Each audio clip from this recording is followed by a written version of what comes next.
হচ্ছে the concept of risk in Islam. Risk নিয়ে আমাদের অনেকের কিছু মিসকনসেপশন আছে।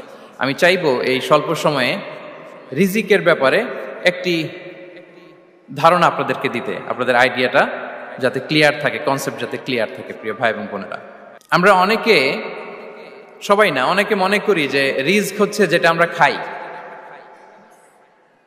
যেটা আমরা খাই এটা রিজিক, অথবা যে অর্থ আমরা উপার্জন করি এটা রিজিক। আমাদের অনেকের ধারণা। আসলে রিজিকের ব্যাপারে আমাদের ধারণাটা পূর্ণাঙ্গ নয়, এর বাইরেও অনেক কিছু আছে। রিস্কের বাংলা হচ্ছে জীবন উপকরণ, ইংরেজিতে বলে সাস্টেনেন্স বা প্রভিশন। অর্থাৎ জীবন পরিচালনায় একটা মানুষের যা যা লাগে তার সবই রিস্ক। শুধু আমরা যেটা খাই, যেটা উপার্জন করি, শুধু এতটুকুই রিস্ক নয়। এটা অনেক ওয়াইডার সেন্সে আমাদেরকে চিন্তা করতে হবে। আমরা আমাদের পুরো জীবন জুড়ে যা পাই, যা খাই, যা অর্জন করি, যেটা লাভে ধন্য হই, সবটাই রিস্ক। আমরা অনেকে যে বুঝি যেটা আমরা খাই, যেটা উপার্জন করি এটা রিস্ক, এটা যে একেবারেই রিস্ক নয় সেটা নয়, তবে এটা আংশিক সত্য, এটাও রিস্ক। অর্থ, খাদ্য, জাগতিক সম্পদ, এটাও রিস্ক। কিন্তু এটা রিস্কের সর্বনিম্ন স্তর, the lower level of provision, the lower level of risk হচ্ছে এই যে খাদ্য, অর্থ, জাগতিক সম্পদ। রিজিকের সর্বনিম্ন স্তর হচ্ছে এটা। আর রিজিকের সর্বোচ্চ স্তর হচ্ছে ফিটনেস। সুবহানাল্লাহ বিহামদি। আমরা অনেকে এটাকে নেগলেক্ট করি, গুরুত্ব দেই না, কিন্তু এটাই রিজিকের সর্বোচ্চ স্তর, ফিটনেস। আপনি ফিট থাকা, অর্থাৎ ফিজিক্যাল অ্যান্ড মেন্টাল ফিটনেস, শারীরিক এবং মানসিক সুস্থতা, এটা রিজিকের সবচাইতে উচ্চতম স্তর, the higher stage of risk, provision, sustenance, fitness, সুস্বাস্থ্য, শারীরিক এবং মানসিক সুস্থতা। কারণ আমাদের স্বাস্থ্য যদি ভালো না থাকে, ফিজিক্যালি মেন্টালি যদি আমরা ফিট না হই, পৃথিবীর সব নেয়ামত আমার পায়ের সামনে হাজির করলেও আমি কিছুই উপভোগ করতে পারবো না। এজন্য এইটা সবচাইতে বড় রিস্ক। এবং রাসূলুল্লাহ সাল্লাল্লাহু আলাইহি ওয়াসাল্লাম তিনি বলেছেন যে নি'মাতান মাগবুনুন ফীহিমা কাসীরুম মিনান নাস, আস-সিহহাতু ওয়াল ফারাগ। দুটি নিয়ামত আছে যে দুটি নিয়ামতের ব্যাপারে মানুষ খুবই গাফেল, উদাসীন, গুরুত্ব দেয় না। তার মধ্যে একটা হচ্ছে আস-সিহহা, সুস্বাস্থ্য, আর একটা হচ্ছে আল ফারাগ, অবসর। আমরা যখন খুব ব্যস্ত হয়ে পড়ি, নাভিশ্বাস, সময় নাই, খুবই রাশিং, তখন বুঝি যে অবসরের কত দাম। আবার আমরা যখন ফিজিক্যালি উইক হয়ে পড়ি, অসুস্থ হয়ে যাই, তখন বুঝি সুস্বাস্থ্যের কত দাম। তো রিজিকের সর্বনিম্ন স্তর হচ্ছে, প্রিয় ভাই এবং বোনেরা, খাদ্য, টাকা পয়সা, জাগতিক সম্পদ, এগুলা। আর রিজিকের সর্বোচ্চ স্তর হচ্ছে fitness, physical and mental fitness. আর রিজিকের সর্বোত্তম স্তর হচ্ছে পুণ্যবান জীবন সঙ্গী এবং নেককার সন্তান, ফায়াস ওয়াইফ অ্যান্ড চিলড্রেন। সুবহানাল্লাহ বিহামদি। একটু খেয়াল করে দেখেন যে আমার লাইফ পার্টনার, আমার জীবন সঙ্গিনী, সে যদি আল্লাহওয়ালা হয়, সে যদি ভালো হয়, আর আমার সন্তানটা যদি আল্লাহওয়ালা হয়, আমার ঘরটাই তো জান্নাত, ঠিক কিনা? তো এটা হচ্ছে রিজিকের সর্বোত্তম স্তর। জীবন সঙ্গিনী সে যদি নেককার হয়, আল্লাহওয়ালা হয়, মুতিয়া কানিতা সে যদি হয়, আর আমার সন্তান, আমার চিলড্রেন, সেও যদি ফায়াস হয়, তাহলে আমার ঘরটাই হচ্ছে paradise, a piece of paradise in this দুনিয়া। সুবহানাল্লাহ। আমরা আম্মাজান খাদিজাতুল কুবরা আত-তাহিরা রাদিয়াল্লাহু তাআলা আনহা, ওনার কথা জানি যে বিষ্ণু ঈসা ইসলামের স্ত্রী আমাদের আম্মাজান রাসূলুল্লাহ সাল্লাল্লাহু আলাইহি ওয়াসাল্লামকে বড্ড ভালোবাসতেন, আগলে রাখতেন সব সময়, মেন্টালি সাপোর্ট দিতেন, ফিনান্সিয়ালিও সাপোর্ট দিতেন। বিষ্ণু ঈসা ইসলামকে আম্মাজান খাদিজা এতই ভালোবাসতেন, বিষ্ণু ঈসা ইসলাম বলতেন, রুজিকতু হুব্বাহা, আমি খাদিজার ভালোবাসাকে রিজিক হিসেবে পেয়েছি। সুবহানাল্লাহ। রাসূল সাল্লাল্লাহু আলাইহি ওয়াসাল্লাম এই শব্দটা ইউজ করেছেন, রিজিক, রুজিকতু হুব্বাহা। এবং তিনি দোয়া করার সময় বলতেন, আল্লাহ, কিয়ামতের সে বিভীষিকাময় দিনে, যেদিন বন্ধু বন্ধুকে চিনবে না, স্বামী স্ত্রীকে চিনবে না, বাবা সন্তানকে চিনবে না, পীর সাহেব মুরিদকে চিনবে না, নেতা কর্মীকে চিনবে না, ভাই বোনকে চিনবে না, সেই কঠিন মুহূর্তে আল্লাহ, আমি আমার খাদিজাকে যেন ভুলে না যাই। রুজিকতু হুব্বাহা, খাদিজার প্রতি ভালোবাসা আল্লাহ তাআলা আমার হৃদয়ে রিজিক হিসেবে দিয়েছে। তাহলে রিজিকের সর্বোত্তম স্তর হচ্ছে পুণ্যবান স্ত্রী, নেককার সন্তান। আর রিজিকের পরিপূর্ণ স্তর হচ্ছে মহান আল্লাহ তাআলার সন্তুষ্টি। রিজকের পরিপূর্ণ স্তর যেটা, সেটা হচ্ছে রিদাল্লাহ, আল্লাহ তাআলার সন্তুষ্টি। আমার আল্লাহ যদি আমার উপর সন্তুষ্ট হয়ে যায়, আমাদের আর কিছু লাগে? আর কিছু লাগবে?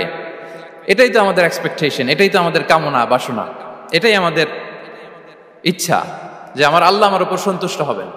এটা হচ্ছে পরিপূর্ণ স্তর রিজিকের। এটা যে পায় তার আর কিছু লাগে না। এবং এটা মানুষ নিশ্চিত হতে পারে যখন সে দুনিয়ার জীবনকে শেষ করে আলামুল বারজাখের দিকে যেতে শুরু করে। তখন তাকে বলা হয়, ইয়া আইয়াতুহান নাফসুল মুতমাইন্না ইরজিই ইলা রাব্বিকি রাদিয়াতাম মারদিয়া ফাদখুলি ফি ইবাদি ওয়াদখুলি জান্নাতি। হে প্রশান্ত আত্মা, হে প্রশান্ত আত্মা, প্রবেশ করো, তোমার রবের দিকে চলে এসো, সন্তুষ্ট চিত্তে সন্তোষ ভাজন হয়ে আমার কাছে এসো, আমার জান্নাতে প্রবেশ করো। সুবহানাল্লাহ বিহামদি।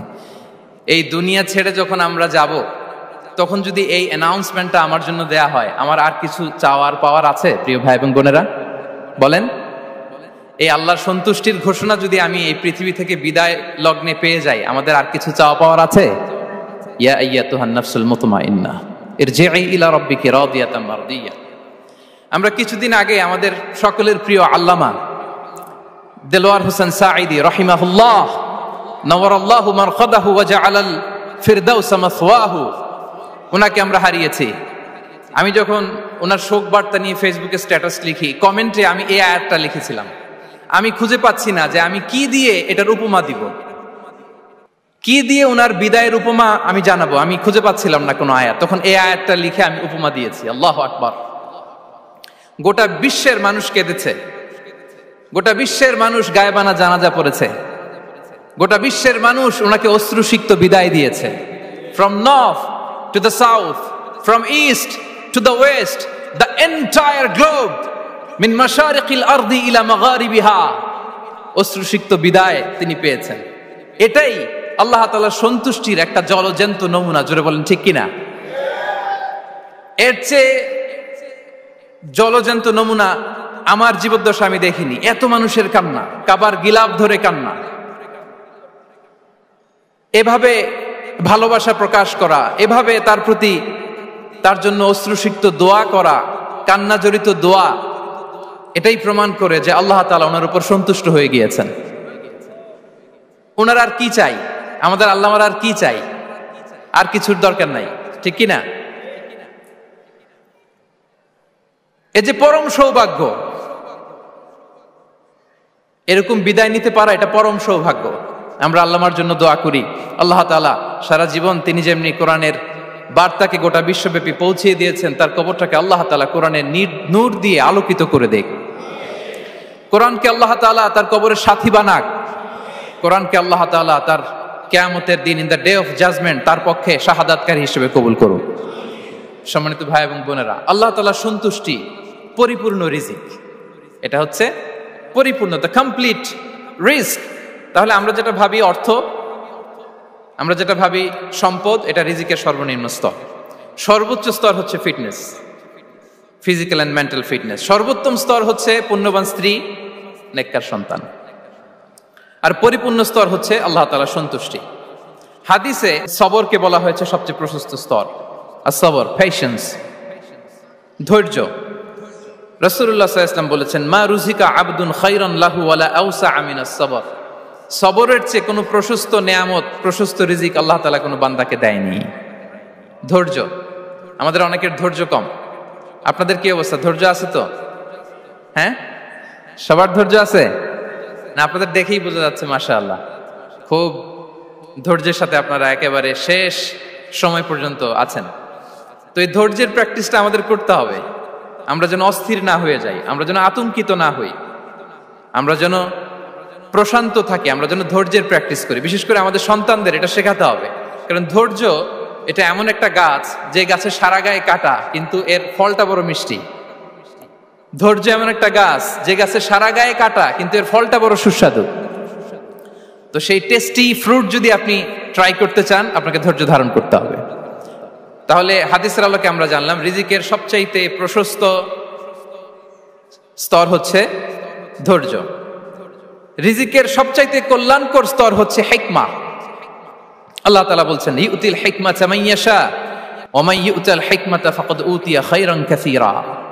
আল্লাহ যাকে চান তাকে এই হিকমা দেন, আর যাকে আল্লাহ তাআলা হিকমা দেন তাকে প্রভূত কল্যাণ দান করেন। হিকমা, প্রজ্ঞা, উইজডম, নলেজ আর কমন সেন্স দুইটা যখন একসাথে হয় এটা উইজডম হয়ে রিফ্লেক্ট করে। আই রিপিট, জ্ঞান এবং আকল, নলেজ আর কমন সেন্স দুইটা যখন একসাথে হয় ওটা হয়ে যায় উইজডম বা প্রজ্ঞা। কখন কোথায় বলতে হয়, কেমন ভাবে বলতে হয়, কি করে বলতে হয়, কখন কি করতে হয়, কতটুকু করতে হয়, কোথায় যে থামতে হয়, এটা জানার নাম হচ্ছে হিকমা। আর হিকমা হচ্ছে সবচাইতে কল্যাণকর রিস্ক। সম্মানিত সুধী, এটা হচ্ছে আমার introductory discussion. The concept of রিস্কের ব্যাপারে এখন মোটামুটি আমাদের একটা আইডিয়া ক্লিয়ার হয়েছে না? রিস্ক কি, কত ধরনের হতে পারে, রিস্কের সবচেয়ে নিম্ন স্তর কি, সর্বোচ্চ স্তর কি, সবচেয়ে প্রশস্ত স্তর কোনটা, সর্বশ্রেষ্ঠ স্তর কোনটা, সবচেয়ে কল্যাণকর স্তর কোনটা। এ পর্যায়ে আমরা জানবো যে এই রিজিকের বন্দোবস্ত কে করেন। কে করেন বলেন তো দেখি? এই রিজিকের বন্দোবস্ত একচ্ছত্রভাবে আল্লাহ তাআলা এটা নিয়ন্ত্রণ করেন। তিনি রিজিকের মহাব্যবস্থাপক। যে আয়াত দিয়ে আমি শুরু করেছি প্রিয় ভাই এবং বোনেরা, ওমা মিন দাব্বাতিন ফিল আরদি ইল্লা আলাল্লাহি রিজকুহা ওয়া ইয়ালামু মুস্তাকাররাহা ওয়া মুস্তাওদাআহা কুল্লুম ফি কিতাবিম মুবিন। ভূপৃষ্ঠে বিচরণশীল যত প্রাণী আছে এই সবগুলো প্রাণীর রিজিকের ব্যবস্থাপনা আল্লাহ তাআলা নিজ কুদরতে করেন, এবং এই প্রত্যেকটা প্রাণীর স্থায়ী অস্থায়ী নিবাস সম্পর্কে, অবস্থান সম্পর্কে তিনি জানেন। এখানে যদিও ফিল আরদি বলা হয়েছে, বস্তুত জলে, স্থলে, বায়ুমণ্ডলে যত লিভিং ক্রিয়েচার আছে সব লিভিং ক্রিয়েচারের রিজিকের বন্দোবস্ত করেন কে? এজন্য তিনি হচ্ছেন রাজ্জাক। তিনি ওনার একটা নাম দিয়েছেন যে আমি হচ্ছি আর রাজ্জাক, ইন্নাল্লাহা হুয়ার রাজ্জাকু যুল কুওয়াতিল মাতিন। নিশ্চয় আল্লাহ তাআলা তিনি হচ্ছেন আর রাজ্জাক, তিনি রিজিকের ব্যবস্থাপক। যে কেউ রাজ্জাক হতে পারে না, চাইলে রাজ্জাক হওয়া যায় না। রাজ্জাক একজন, তিনি কে? আল্লাহ। রিজিকের রেসপন্সিবিলিটি আল্লাহ, রিজিক নিয়ে চিন্তা আল্লাহর। তো আল্লাহর চিন্তা আমি করলে হবে? বলেন, যেটার দায়িত্ব আল্লাহ, যে রেসপন্সিবিলিটি আল্লাহর, ওই রেসপন্সিবিলিটি আমি নিলে হবে? হবে না। তাহলে আল্লাহ তাআলা নিজেকে আর রাজ্জাক বলে কোরআনে আমাদের সামনে উপস্থাপন করেছেন। রাজ্জাকের তিনটা বৈশিষ্ট্য আছে। যেই সত্তার মধ্যে তিনটা বৈশিষ্ট্য খুঁজে পাওয়া যায় তিনি হচ্ছেন আর রাজ্জাক, দ্য প্রোভাইডার, দ্য সাস্টেইনার। আর রাজ্জাক কোন সেই তিন গুণ? এক নম্বর গুণ হচ্ছে নো ডেফিসিয়েন্সি, তার কোনো অভাব থাকবে না। হু continuously provide sustenance to his creatures, যে লাগাতার নিয়মিত প্রতিনিয়ত তার সৃষ্টিকে রিজিক দেন এবং গোটা বিশ্বকে রিজিক সরবরাহ করতে যে তার ধনভাণ্ডারের 1 ইঞ্চিও কমে না। সুবহানাল্লাহ বিহামদি। এই যে সাইয়েদনা আদম আলাইহিস সালাম থেকে শুরু করে আপ আনটিল নাও গোটা বিশ্বের সবগুলো মানুষকে, জিন জাতিকে, পক্ষীকুল, সাগরের অতল গহ্বরে দ্য ব্লু ওয়েল, নীল তিমিগুলোকে, বিশাল মাছগুলোকে, এই সব কিছুকে যে আল্লাহ তাআলা রিজিক সরবরাহ করছেন, আল্লাহর যে ধনভাণ্ডার একটু কমে আসার কথা না এতদিনে? কি বলেন? এত হাজার হাজার বছর রিজিক দেওয়ার পরও তার ধনভাণ্ডার কমে নাই না। আল্লাহ বলে তোমাদের যার যা লাগবে, যার যা চাহিদা, যার যেটা দরকার সবও যদি দিয়ে দেয় আমি আল্লাহর ধনভাণ্ডারের 1 ইঞ্চিও কমবে না। আর Razzak যুল কুওয়াতিল মাতিন, the provider, the sustainer. তাহলে রাজ্জাক হতে হলে ওই সত্তার তিনটা গুণ লাগে। এক হচ্ছে নো ডেফিসিয়েন্সি, তার কোনো ঘাটতি থাকতে পারবে না। 2 নম্বর কোয়ালিটি হচ্ছে নেভার ফরগেটফুল, তিনি ভুলতে পারবেন না। Who never forget the needs of his creation, তার সৃষ্টির কোথায় কার কখন কোনটা লাগে এটা ভুলে গেলে চলবে না। ধরেন তিনি নর্থ আমেরিকাতে, এখানে কানাডায় যারা আছে, আমেরিকাতে যারা আছে তাদেরকে রিজিক দিচ্ছে, ওদিকে সাউথ আমেরিকাতে, ব্রাজিলে, আর্জেন্টিনার জঙ্গলে কিছু জনগোষ্ঠী রয়ে গেছে, এদের কথা আল্লাহ ভুলে গেছে। তারা বেঁচে থাকতে পারবে? আফ্রিকার জঙ্গলে যারা আছে তাদেরকেও যে রিজিক দিতে হবে, যখন যেটা লাগে সরবরাহ করতে হবে, এটা যদি আল্লাহ ভুলে যায় তোরা বাঁচবে? বলেন। তাহলে যিনি আর রাজ্জাক তিনি হচ্ছেন নেভার ফরগেটফুল, কখনো তার সৃষ্টির কখন কি লাগে এটা কখনো তিনি ভুলতে পারবেন না। আল্লাহ তাআলা ভুলেন না। তিনি ভুলেন না, তিনি সব খেয়াল রাখেন। যখন যার যেটা যতটুকু দরকার তখন তাকে ততটুকু যিনি দেন তার নাম হচ্ছে রাজ্জাক। রাজ্জাক হতে গেলে যেই কোয়ালিটি লাগে তার 3 নম্বর কোয়ালিটি হচ্ছে কম্প্যাশনেট। কম্প্যাশনেট, দয়ালু, অনেক বেশি দয়ালু। এত বেশি দয়ালু যে তার বিরোধিতা করলেও তাকে রিজিক দেয়া থেকে তিনি বঞ্চিত করেন না। His disobedience affects the risk but not stop the risk. আপনি যদি আল্লাহর অবাধ্য হন আপনার রিজিকের বারাকা হয়তো কমে যাবে কিন্তু রিজিক বন্ধ হবে না। যে গোটা বিশ্বে যারা অবিশ্বাসী আছে, যারা নাস্তিক আছে, যারা আল্লাহদ্রোহী আছে, তারা কি খেয়ে পরে বেঁচে নাই? বলেন, তাদেরকে কি আল্লাহ তাআলা রিজিক দিচ্ছে না?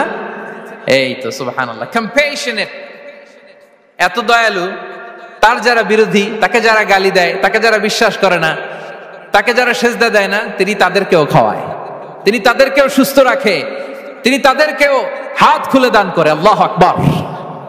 আর রাজ্জাক, ইন্নাল্লাহা হুয়া রাজ্জাকু যুল কুওয়াতিল মাতিন।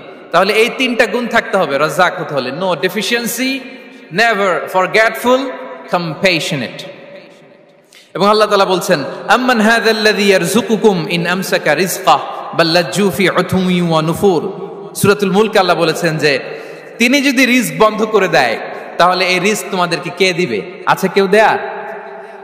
সূরা মুলকের শেষ আয়াতে আল্লাহ বলেছেন যে তোমরা যে সুমিষ্ট পানি খেয়ে বেঁচে আছো, এটা যদি একেবারে জমিনের অতল গহ্বরে আমি নিয়ে যাই, কে এনে দিবে তোমাদেরকে পানি? কে এনে দিবে সুমিষ্ট পানি? এজন্য বিষ্ণু ঈসা ইসলাম পানি খেয়েই তিনি পড়তেন, আলহামদুলিল্লাহিল্লাযী জাআলা হাযাল মাআ আযবান ফুরাতান বিরাহমাতিহি ওয়া লাম ইয়াজআলহু মিলহান উজাজান লিযুনুবিনা। পানি খেয়েই তিনি বলতেন প্রশংসা আল্লাহর, যে আল্লাহ তার অসীম দয়ায় এই পানিকে সুমিষ্ট করেছেন, আমাদের পাপের কারণে এই পানিকে তিনি লবণাক্ত করে দেন নাই। সুবহানাল্লাহ। ইন্নাল্লাহা হুয়া রাজ্জাকু যুল কুওয়াতিল মাতিন। তিনি হচ্ছেন রাজ্জাক। এজন্য সম্মানিত ভাইরা, রিজিক নিয়ে আজকে থেকে টেনশন বন্ধ করে দিতে হবে। আমাদের কাজ হচ্ছে চেষ্টা করে যাওয়া, প্রাণান্তকর প্রচেষ্টা করা, আমাদের রোলটা আমরা প্লে করব, কিন্তু রিজিকের ফয়সালা করবে একজন, তিনি কে? ইন্নাল্লাহা হুয়া রাজ্জাকু যুল কুওয়াতিল মাতিন। এটা নিয়ে চিন্তিত হওয়ার কিছু নাই প্রিয় ভাই এবং বোনেরা। আমরা আমাদের মায়ের পেটে থাকতেই এটা ফিক্স হয়ে গিয়েছে। আমরা যখন মায়ের পেটে ছিলাম, ইন্না আহাদাকুম ইজমাউ খালকুহু ফি বাতনি উম্মিহি 40 ইয়াওমান সুম্মা ইয়াকুনু আলাকাতান মিসলা যালিক সুম্মা ইয়াকুনু মুদগাতান মিসলা যালিক। আমরা যখন মায়ের পেটে ছিলাম 40 দিন আমরা নুতফা স্টেজে ছিলাম, 40 দিন আমরা আলাকা স্টেজে ছিলাম। আমার মায়ের জরায়ুর দেয়ালে আমি লেপ্টে ছিলাম। 40 দিন আমরা ছিলাম এ ভেরি লিটল ফ্ল্যাশ, একটা ছোট্ট গোশতের টুকরা। এরপর আল্লাহ তাআলা ফায়ুরসালু ইলাইহিল মালাক, মায়ের পেটে একজন ফেরেশতা পাঠালেন। ফায়ানফুখু ফিহির রূহ, he breathed into him the spirit, তিনি রূহের ফুৎকার দিলেন। ওয়া ইউমারু বিআরবা'i কালিমাত, 4টা জিনিস তখন লিখে দেয়া হলো। বিকাতবি রিজকিহি ওয়া আজালিহি ওয়া আমালিহি ওয়া শাকিয়ুন আও সাঈদ, তার রিজিক কি হবে লিখে দেয়া হয়েছে মায়ের পেটে যখন ছিলাম। আপনারা তো এখন চিন্তা করতেছেন, চিন্তিত, কিন্তু মায়ের পেটে থাকতে আল্লাহ তাআলা এই রিজিককে ফিক্স করে দিয়েছেন। সুবহানাল্লাহি বিহামদি। এবং যে রিজিক আমি আমার মায়ের পেটে থাকতেই আল্লাহ তাআলা লিখে দিয়েছেন, সেই রিজিক ভোগ না করে আমি কোনোদিন মরবো না। বিষ্ণু ইসলাম আমাদেরকে জানিয়েছেন, তোমার জন্য যে রিজিকের বন্দোবস্ত, যেই অ্যালটমেন্ট আছে, সেটা ভোগ না করে, উপভোগ না করে তুমি মরবে না। এবং সেটা আপনি উপভোগ করবেন, আপনার কাছেই আসবে। ধরুন আপনারা যে ফল আমেরিকাতে খান, এটা কি আমেরিকায় চাষ হয় ফল, নাকি কানাডা মেক্সিকো থেকে আসে? কোত্থেকে আসে? কোত্থেকে? এখানেই হয়, আবার বাইরে থেকেও আসে। Okay fine. লেটস সে আপনি যেই অ্যাপেলটা দিয়ে আজকে ব্রেকফাস্ট করলেন, যে অ্যাপেলটা আপনি খেলেন, এটা মেক্সিকো থেকে এসেছে। ওই অ্যাপেলটা যখন কুড়ি অবস্থায় ছিল, মুকুল অবস্থায় ছিল, তখনই ওটার মধ্যে আপনার নাম লেখা। এর মধ্যে কত পাখি এসে ওই গাছে বসেছে, কত মুকুল নষ্ট করেছে, ওইটা নষ্ট করে নাই, কারণ ওইটা আপনি খাবেন। ওইটা পুষ্ট হয়ে সুন্দর একটা ফল হয়ে ইম্পোর্টেড হয়ে এটা আমেরিকাতে আসলো, আমেরিকার বাজারে। অনেক মানুষ ওই ফলটা সুপার মার্কেটে যে ধরে চড়ে নেড়ে আবার রেখে দিয়ে চলে গেছে, নেয় নেই, ওইটা সে খাবে না, কারণ ওইটা আপনার রিজিকে লেখা। ওই ফল আপনি নিয়ে আসলেন, বাসায় অনেকেই অ্যাপেল খাচ্ছে, কিন্তু ওই অ্যাপেলটা খাবে না, কারণ এটা কে খাবে? সুবহানাল্লাহ পড়তে পারলেন না মজা করে? আল্লাহু আকবার। আপনার জন্য যে রিজিক নির্ধারিত এটা আপনিই খাবেন। এর মধ্যে আপনি মরে যেতে পারতেন, বাসা থেকে অন্য কোথাও চলে যেতে পারতেন, কিন্তু না, মরবেনও না, অন্য কোথাও যাবেনও না ওইটা খাওয়ার আগে। This is the essence of risk, this is the essence of provision, sustenance. ইন্নাল্লাহা হুয়া রাজ্জাকু যুল কুওয়াতিল মাতিন। মায়ের পেটে থাকতে নির্ধারিত, ওই ফল কেউ টাচ করবে না up until you try it. This is risk. এই কথাটাই বিষ্ণু ঈসা ইসলাম খুব সুন্দর করে বলেছেন, লা তামুতু নাফসুন হাত্তা তাস্তাকমিলা রিজকাহা। অন্য বর্ণনায় এসেছে লা তামুতু নাফসুন হাত্তা তাস্তাউফিয়া রিজকাহা। মানুষের জন্য যে রিজিকের বরাদ্দ সেটা উপভোগ না করে, সেটা না খেয়ে ওই মানুষ এই দুনিয়া থেকে বিদায় নিতে পারে না। তাহলে আমার রিস্ক ভোগ না করে আমি মরবো না, এবং এটা যেহেতু আপনার জন্য নির্ধারিত, এটা আপনি পাবেনই। এখন এটা কি হালাল পন্থায় আপনি পাবেন না হারাম পন্থায় পাবেন, দ্যাট ইজ ইউর ডিসিশন। আপনার রিস্ক আপনার কাছে আসবে, এটা নির্ধারিত না অনির্ধারিত? বলেন তো, আমি সবার কাছ থেকে শুনবো, রিস্ক কি নির্ধারিত না অনির্ধারিত? ফিক্সড, নির্ধারিত। ফর এন এক্সাম্পল, ধরুন আপনি সারা জীবনে 1 কোটি টাকা ইনকাম করবেন। কয় কোটি? 1 কোটি টাকা ইনকাম করবেন, এটা নির্ধারিত, আল্লাহ তাআলা ফিক্স করে ফেলেছেন, এটা আল্লাহর সিদ্ধান্ত। কিন্তু এই 1 কোটি হালাল পন্থায় আপনি উপার্জন করবেন না হারাম পন্থায়, এটা আপনার সিদ্ধান্ত। So now the decision is years. যদি আপনি পরিশ্রমী হন, যদি আপনি সৎ পথ অবলম্বন করেন, তাহলে ওই 1 কোটি আসবে আপনার কাছে, কিন্তু হালাল পন্থায়। আর যদি আপনি হালাল হারাম মিক্স করেন, টেবিলের উপর দিয়েও নেন, নিচ দিয়েও নেন, আসবে কিন্তু 1 কোটি। আসবে কয় কোটি? কথা বোঝে নাই বোধহয়। টেবিলের নিচ দিয়েও যদি নেন, সারা জীবনে আপনি পাবেন কত? 1 কোটি। So now the decision is years. সিদ্ধান্ত আপনার, হালাল পন্থায় উপার্জন করবেন না হারাম পন্থায়? বলেন, হালাল না হারাম? হারামের সাথে আমাদের কোনো সম্পর্ক? হারামকে আমরা এই কনভেনশন সেন্টার থেকে না বলে দিলাম, আওয়াজ করে বলুন নো। হারামের সাথে আমাদের কোনো সম্পর্ক? আল্লাহ তাআলার দেয়া বরাদ্দ রিস্ক আমরা হালাল পন্থায় উপার্জন করবো ইনশাআল্লাহ। বলেন। তাহলে মায়ের পেট থেকে নির্ধারিত হয়ে গেল, আমারটা আমি পেলাম, হালাল ভাবে আমি নিব। আরেকটা জিনিস মনে রাখতে হবে যে কেউ কারো রিজিকে ভাগ বসায় না, কেউ না। আমরা অনেকে মনে করি যে আমি ওকে দিলাম, ওকে খাওয়াইলাম, আমি বোধহয় খাওয়াইলাম। না, সে আপনারটা খায় নাই, সে তার রিজিকই খেয়েছে। আমাদের ঘরে আমাদের বন্ধু বান্ধব আসে, অনেক সময় আমাদের ঘরে অনেক সময় অতিথি আসে, তাদেরকে আমরা আপ্যায়ন করি, তাদেরকে খাওয়াই। আসলে সে আমারটা খায় না, সে কারটা খায়? তার নিজেরটাই খায়। বিষ্ণু ইসলাম এটা খুব সুন্দর করে বলেছেন। ওনার কাজিন, চাচাতো ভাই আব্দুল্লাহ ইবনে আব্বাসকে একদিন অনেক নাসিহা করছিলেন। করতে করতে এক পর্যায়ে তিনি বললেন, ওয়া আলাম, ইবনে আব্বাসকে বলছেন, ওয়া আলাম আন্না মা আসাবাকা লাম ইয়াকুন লিইখতিআক ওয়া মা আখতাআকা লাম ইয়াকুন লিইউসিবাক। আব্দুল্লাহ, জেনে রেখো, যেটা তুমি পাওয়ার এটা তুমি কোনোদিন হারাবা না। যেটা তোমার হওয়ার কথা ছিল ওইটা তুমি কোনোদিন মিস করবা না। আর যেটা তুমি পাওয়ার কথা না, গোটা বিশ্বের সব শক্তিকে হাতের মুঠোয় আনলেও সেটার দেখা তুমি পাবে না, পাবে না। ওয়া আলাম আন্নামা আসাবাকা লাম ইয়াকুন লিইখতিআক ওয়া মা আখতাআকা লাম ইয়াকুন লিইউসিবাক রুফিআতিল আকলাম ওয়া জাফফাতিস সুহুফ। আব্দুল্লাহ, রিজিক নিয়ে চিন্তিত হয়ো না, রিজিক নিয়ে পেরেশান হয়ো না। প্লে ইউর রোল, রিজিক ইজ ফিক্সড। যেটা তুমি পাওয়ার তুমিই পাবা, যেটা তুমি পাওয়ার কথা না, চেষ্টা করেও সেটা তোমার কাছে আসবে না।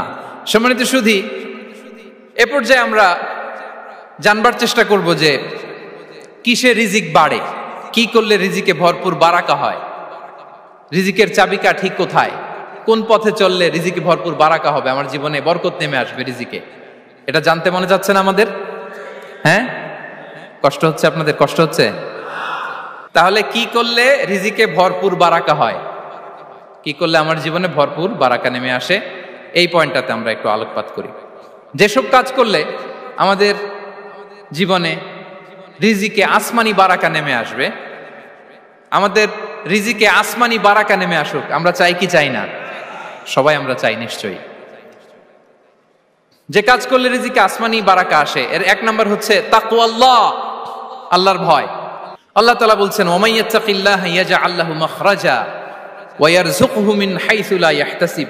যে আল্লাহকে ভয় করে, যে আল্লাহ সচেতন, আল্লাহ তাকে মাখরাজ, মাখরাজ মানে কি জানেন? ওই যে এক্সিট লেখা না এদিকে, এই এক্সিটকে আরবিতে বলে মাখরাজ, মানে কোথাও আটকাবেন না, বের হওয়ার রাস্তা আছে, কোথাও আটকাবেন না, বের হওয়ার রাস্তা আল্লাহ তাআলা অ্যারেঞ্জ করে দিবেন। You will have the way out from crisis. ক্রাইসিসে পড়লে, সংকট মোমেন্টে আল্লাহ তাআলা ওখান থেকে এক্সিটের ব্যবস্থা আপনাকে করে দিবেন। ওয়া ইয়ারযুকহু মিন হাইসু লা ইয়াহতাসিব, এমন জায়গা থেকে আল্লাহ তাআলা রিজিকের ব্যবস্থা করবেন যে সে কল্পনাও করে নাই। এরকম অনেক সময় হয় না যে আমি ভাবিও নাই যে এখান থেকে আমার রিজিকের বন্দোবস্ত হতে পারে, কোত্থেকে যে রিজিক চলে আসলো। এরকম জীবনে মাঝে মাঝে হয় কি হয় না? ব্যবস্থা করেন কে? যারা আল্লাহ তাআলাকে ভয় করে, যারা আল্লাহ সচেতন, তাদেরকে আল্লাহ তাআলা স্পেশাল রিজিক দিয়ে ধন্য করেন। তাকওয়াল্লাহ। পুরো কোরআনের মূল শিক্ষা কি?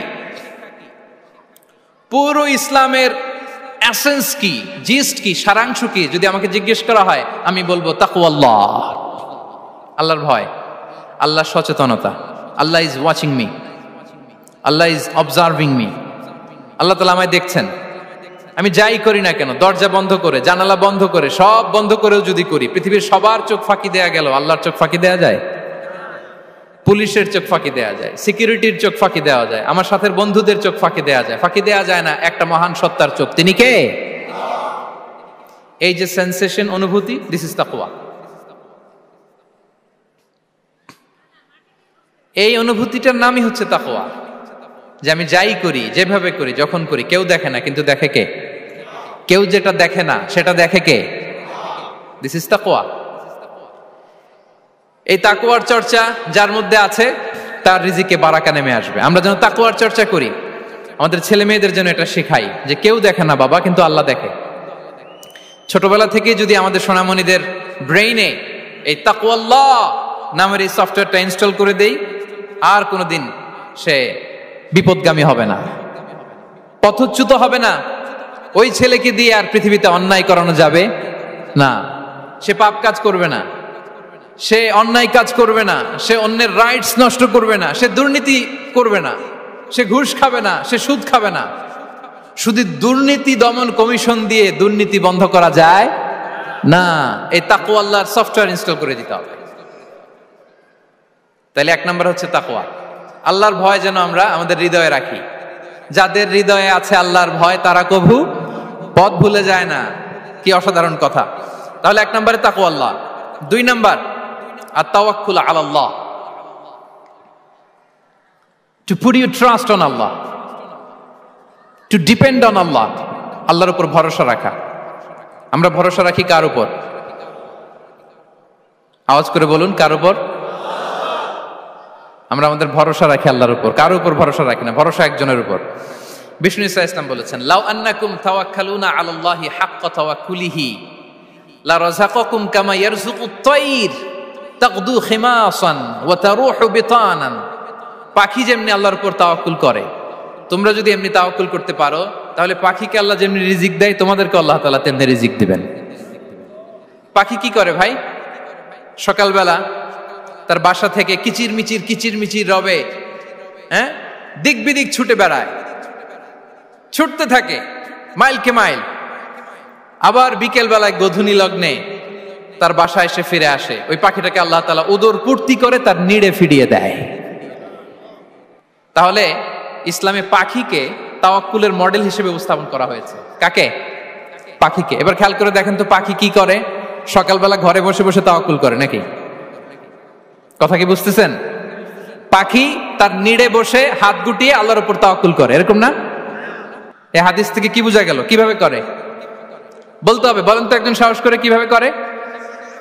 বের হয়ে যায়, রিজিকের সন্ধানে সে বের হয়ে যায়, দিক বিদিক ছুটে বেড়ায়, বিকেল বেলা ওদর পূর্তি করে আল্লাহ তাআলা পাখিটাকে নিড়ে ফিরিয়ে দেয়।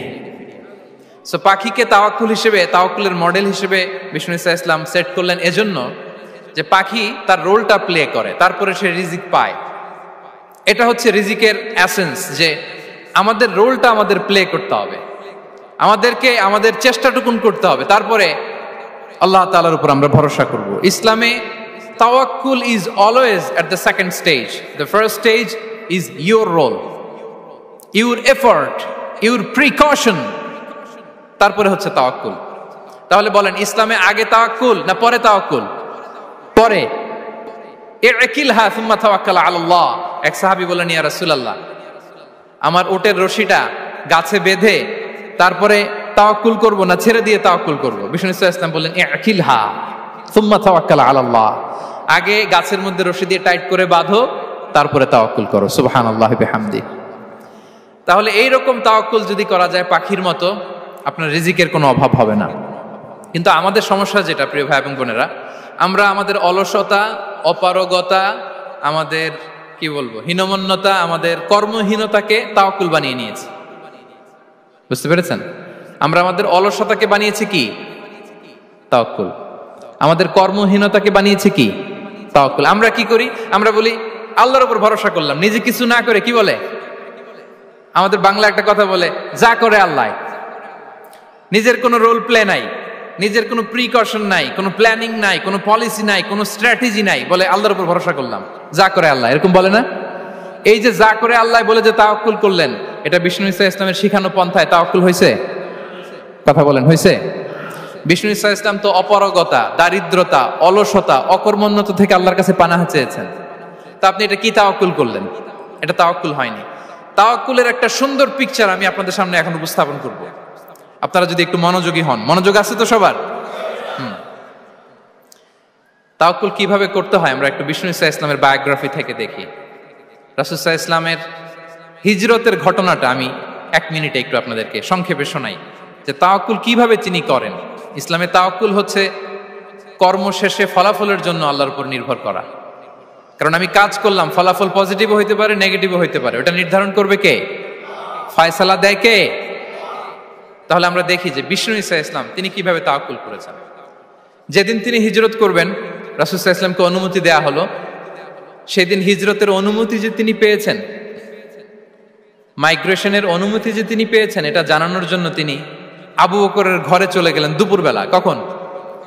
প্রশ্নের উত্তর দিতে হবে, কখন? ফি ওয়াক্তি যাহিরা, দুপুরে। রাসূল সাল্লাল্লাহু আলাইহি ওয়াসাল্লাম দুপুরে বেরোতেন না। শুধু রাসূল সাল্লাল্লাহু আলাইহি ওয়াসাল্লামই না, আরবের লোকেরা দুপুরে বের হতো না, কারণ ওইটাকে বলা হতো ওয়াক্তুল কাইলুলা। আমরা পাওয়ার ন্যাপ নেই না, এই পাওয়ার ন্যাপের টাইম ছিল তখন।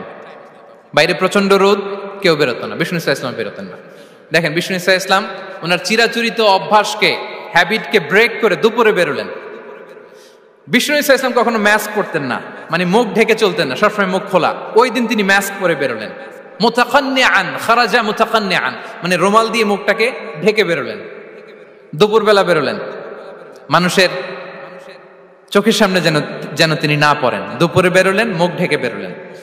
আবু বকর রাদিয়াল্লাহু তাআলা আনহুর ঘরে যেয়ে বললেন, উযিনা লি বিল খুরুজ। আবু বকর, অনুমতি দেয়া হয়েছে, ঘরে কারা কারা আছে একটা কথা বলবো, সবাইকে বের করে দাও। আখরিজ মান ফিল বাইত। আবু বকর বললেন, ইয়া রাসূলুল্লাহ, ঘরে তো আপনার ফ্যামিলি। আয়েশা রাদিয়াল্লাহু তাআলা আনহার সাথে ততদিনে বিয়ে হয়ে গিয়েছে, কিন্তু সংসার শুরু হয়নি। দে আর পার্ট অফ ইউর ফ্যামিলি, আপনার সংসার, আয়েশা, আসমা। তখন তিনি আশা ফিরে পেলেন, বলেন ঠিক আছে তাহলে শোনো, উযিনা লি বিল খুরুজ, অনুমতি দেয়া হয়েছে, আমি থাকবো সাথে? রাসূল সাল্লাল্লাহু আলাইহি ওয়াসাল্লাম বললেন, হ্যাঁ তুমি থাকবে। ওই দিন রাতে ওনারা বের হলেন। মক্কা থেকে মদিনা একদিকে, উনি বেরোলেন আরেক দিকে। ধরেন মক্কা থেকে মদিনার রাউট হচ্ছে এইদিকে, তা আমরা তো এইদিকেই বেরোবো নাকি? কথা কি বুঝতেছেন? বিষ্ণু বেরোলেন কোন দিকে? এইদিকে। সুবহানাল্লাহ বললেন না? এজন্য আবেগ একটু কন্ট্রোল করতে হবে। আবেগ আর বিবেকের সমন্বয় লাগবে, প্রপার স্ট্র্যাটেজি লাগবে, ওয়েল প্ল্যানিং লাগবে, তাহলেই সেই নেতৃত্ব আবার মুসলিমদের হাতে আল্লাহ ফিরিয়ে দিবে। মক্কা থেকে মদিনা এদিকে, বিষ্ণু বেরোলেন এদিকে। বের হয়ে চলে গেলেন গারে সাউরে, সেখানে তিনি থাকবেন। এগুলো হচ্ছে বিষ্ণু ঈসা ইসলামের প্রিকশন। এবার দেখেন আবু বকরের প্রিকশন কি ছিল। আবু বকর রাদিয়াল্লাহু প্ল্যান করলেন বিশ্বনবী যেহেতু 3 দিন এই গারে সাউরে থাকতে চান, রাত্রিবেলা বের হয়ে তো ওনারা অবস্থান শুরু করলেন, তাহলে 3 দিন মক্কায় আমাদের ব্যাপারে কি বলে, কে কি বলে, এটা আমাদের জানার দরকার আছে না নাই? ওনার ছোট্ট ছেলে আব্দুল্লাহকে উনি অ্যাসাইন করলেন, Abdullah, now you have a very, খুবই গুরুত্বপূর্ণ একটা দায়িত্ব তোমাকে পালন করতে হবে। কি? তুমি সকালবেলা মক্কার বাজারে যে এই দোকানে যাবা, ওই দোকানে যাবা, ওই দোকানে যাবা, দেখবা যে মক্কার কুরাইশরা কে কি বলে, কারণ তারা তো আমাদেরকে খুঁজবে, তন্ন তন্ন করে খুঁজবে, তারা কে কি বলে এই তথ্যটা এসে আব্দুল্লাহ তুমি আমাদেরকে দিয়ে দিবে। সুবহানাল্লাহ। আবু বকর রাদিয়াল্লাহু তাআলা আনহুর ছোট্ট ছেলে আব্দুল্লাহ মক্কার বাজারে এখানে যায় ওখানে যায়, কে কি বলে সে সব শুনে আস্তে করে এসে মরুভূমি পার হয়ে গারে সাউরে যে আবু বকর রাদিয়াল্লাহু তাআলা আনহুর কাছে ইনফরমেশন সব দিয়ে দিচ্ছে। কিন্তু দেখেন, যেই মুহূর্তে আব্দুল্লাহ তথ্য নিয়ে মক্কা থেকে গারে সাউরে আসে, আব্দুল্লাহ যখন হেঁটে হেঁটে আসে, মরুভূমির বালুর মধ্যে তার ফুটপ্রিন্ট পড়ে যায় না? কথা বলেন না কেন? পড়ে যায় না? তা আবু জাহেল, উতবা সাহেবার তো বেশি কষ্ট করা লাগে না, তারা খুঁজতে খুঁজতে যখন আব্দুল্লাহর ফুটপ্রিন্ট পেয়ে যায়, ছোট্ট বাচ্চার ফুটপ্রিন্ট, এটা ফলো করলেই তো আবু বকর আর মোহাম্মদ, ঠিক কিনা? সুবহানাল্লাহ। আবু বকর রাদিয়াল্লাহু তাআলা আনহুর প্ল্যানিং দেখেন, তিনি যেমনি ছোট্ট আব্দুল্লাহকে ইনফরমেশন গ্যাদার করার জন্য সেট করলেন, তিনি উনার একটা রাখালকে সেট করলেন, তার নাম হচ্ছে আমির ইবনে ফুহায়রা। আমির ইবনে ফুহায়রাকে তিনি অ্যাসাইন করে বললেন, আমির, আব্দুল্লাহ যখন সকালবেলা আমাদেরকে ইনফরমেশন দিয়ে চলে যাবে, তুমি আমার ছাগলগুলোকে এনে মরুভূমির এই জায়গায় একটু চালাবা, তাহলে ওইখানে আর আব্দুল্লাহর ছোট্ট বাচ্চার ফুটপ্রিন্ট থাকবে না, ওখানে আমার ছাগলগুলোর ফুটপ্রিন্ট থাকবে। সুবহানাল্লাহ। এত আসতে বললে হবে? আল্লাহু আকবার, আল্লাহু আকবার, আল্লাহু আকবার। কি প্রিকশন নিয়েছেন ওনারা বিশ্বনবী সাল্লাল্লাহু আলাইহি ইসলামকে সেফটি দেওয়ার জন্য। আমির, আব্দুল্লাহ চলে যাবে, তোমার ডিউটি শুরু, আব্দুল্লাহর একটা ফুটপ্রিন্টও যেন না থাকে, ওখানে ছাগল চড়াবা। শুধু তাই নয়,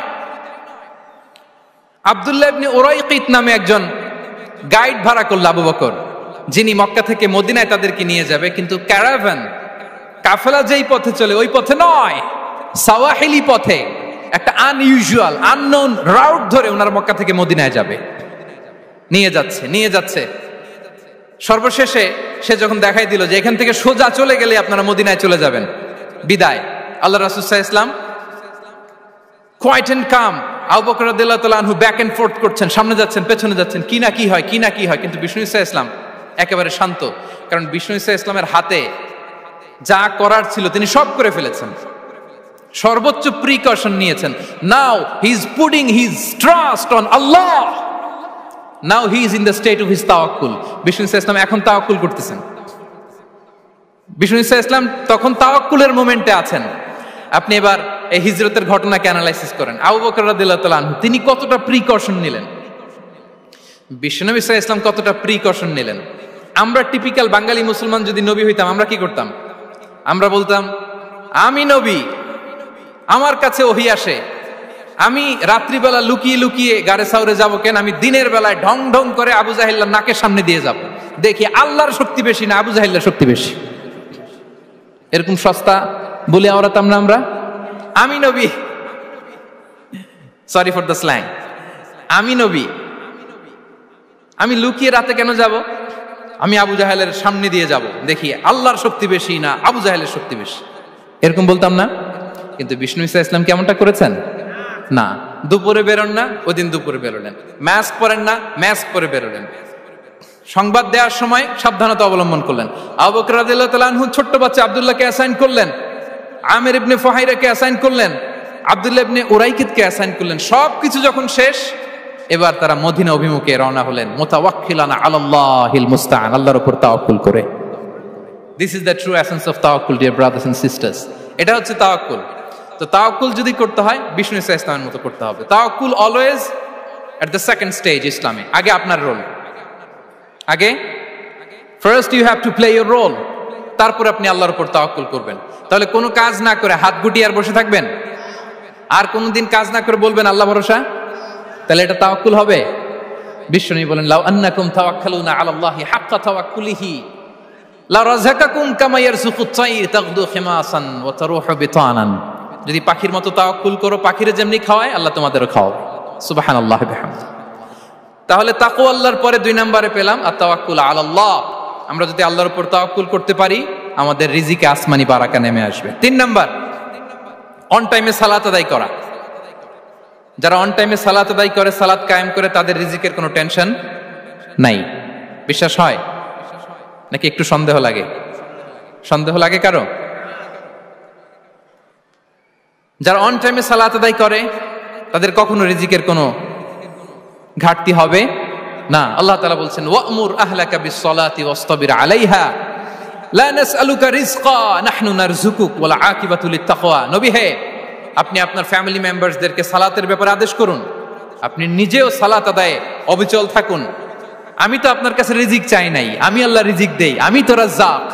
তার মানে সালাত যে আদায় করে, তার রিজিকের কোনো টেনশন আর থাকে না। 3 নম্বরে গেল সালাত। 4 নম্বরে হচ্ছে ইস্তিগফার। বেশি বেশি ইস্তিগফার পড়া। কি পড়া? বেশি বেশি কি পড়া? ইস্তিগফার পড়া। আস্তাগফিরুল্লাহ, আস্তাগফিরুল্লাহ, আস্তাগফিরুল্লাহ। হাঁটছি, চলছি, ড্রাইভিং করছি, বাস স্টেশনে অপেক্ষা করছি, ফিলিং স্টেশনে ফুয়েল নিচ্ছি, পড়বো আস্তাগফিরুল্লাহ। কি পড়বো? আস্তাগফিরুল্লাহ। যারা সব সময় আস্তাগফিরুল্লাহ পড়ে, তাদের রিজিকের কোনো টেনশন হয় না, রিজিক নিয়ে তাদের আর কোনো চিন্তা থাকে না। আল্লাহ নবী নূহ আলাইহিস সালাম, যিনি ওনার জাতিগোষ্ঠীকে বলেছিলেন, ফাকুলতু আস্তাগফিরু রাব্বাকুম ইন্নাহু কানা গাফফারা, তোমরা বেশি বেশি ইস্তিগফার পড়ো, তিনি ক্ষমাশীল। ইস্তিগফার পড়লে কি হবে? ইউরসিলিস সামাআ আলাইকুম মিদরারা, রহমতের বৃষ্টি বর্ষণ হবে, তোমাদের জমিগুলো উর্বর হবে। ওয়া ইউমদিদুকুম বিআমওয়ালি ওয়া বানিন, আল্লাহ তাআলা তোমাদেরকে সম্পদে বারাকা দিবেন, সন্তানে বারাকা দিবেন। ওয়া ইয়াজআল লাকুম জান্নাতিন ওয়া ইয়াজআল লাকুম আনহারা, তোমাদের ফসল ক্ষেতগুলো সবুজ শ্যামল হয়ে ভরপুর হবে, তোমাদের রিজিকে বারাকা নেমে আসবে। তাহলে আমরা যেন বেশি বেশি ইস্তিগফার করি। বিষ্ণু ইসা ইসলাম বলেছেন, মান লাযামাল ইস্তিগফার জাআলাল্লাহু লাকুম মিন কুল্লি দিকিন মাখরাজা ওয়া মিন কুল্লি হাম্মিন ফারাজা ওয়া ইয়ারযুকহু মিন হাইসু লা ইয়াহতাসিব। যে সব সময় ইস্তিগফার পড়ে, তার কোনো টেনশন থাকে না, তার জীবনে দুশ্চিন্তা আসে না, আর এমন জায়গা থেকে আল্লাহ রিজিকের বন্দোবস্ত করে যেটা সে কল্পনাও করে নাই। সুবহানাল্লাহ বিহামদিহি। আমরা যেন বেশি বেশি ইস্তিগফার করি। আস্তাগফিরুল্লাহ, এটা হচ্ছে ভেরি শর্ট ফর্ম অফ ইস্তিগফার। অথবা পড়তে পারেন আস্তাগফিরুল্লাহাল্লাযী লা ইলাহা ইল্লা হুয়াল হাইয়ুল কাইয়্যুম ওয়া আতুবু ইলাইহি। সাইয়্যিদুল ইস্তিগফার মুখস্থ আছে না আমাদের? এটা যেন বেশি বেশি পড়ি। ইয়াকিনের সাথে যে সাইয়্যিদুল ইস্তিগফার পড়বে, যেই দিন পড়বে ওই দিন যদি মৃত্যু হয়, সে জান্নাতি। কোন রাতে মুকিনান বিহি, ইয়াকিনের সাথে যদি সাইয়্যিদুল ইস্তিগফারকে রিসাইট করে, ওই রাতে যদি সে মৃত্যুবরণ করে, বিষ্ণু বলেন সে জান্নাতি। তাহলে প্রিয় ভাই এবং বোনেরা, আমরা যেন ইস্তিগফার করি। তারপরে কয়টা গেল? 1 2 3 4 5 নম্বরে হচ্ছে সিলাতুর রাহিম, আত্মীয়তার বন্ধনকে মজবুত করা। যারা আত্মীয়তার সম্পর্ককে মজবুত করে, তাদের জীবনে রিজিকের কোনো টেনশন নাই, রিজিকে ভরপুর বারাকা নেমে আসে। রাসূল সাল্লাল্লাহু আলাইহি ওয়াসাল্লাম বলেন, মান সাররাহু আইয়ুবসাতা লাহু ফি রিজকিহি ওয়া ইউনসা লাহু ফি আসারিহি ফালিয়াসিল রাহিমা। যে চায় তার রিজিকে বরকত হোক, যে চায় তার হায়াতে বরকত হোক, সেজন্য আত্মীয়তার বন্ধনকে মজবুত রাখে। আমরা যেন আমাদের আত্মীয়তার সম্পর্ককে বজায় রাখি। এটা আল্লাহর আরশে লেগে থাকে আর বলে যে আমাকে মিলায়, আল্লাহ তারে মিলায়। যে আমাকে ছিন্ন করে, আল্লাহ তাআলা তার সাথে সম্পর্ক ছিন্ন করে। বিষ্ণু বলেন, লা ইয়াদখুলুল জান্নাতা কাতি', আত্মীয়তার সম্পর্ক যে ছিন্ন করেছে, সে কশিন কালেও আল্লাহর জান্নাতে প্রবেশ করার এন্ট্রি পাবে না।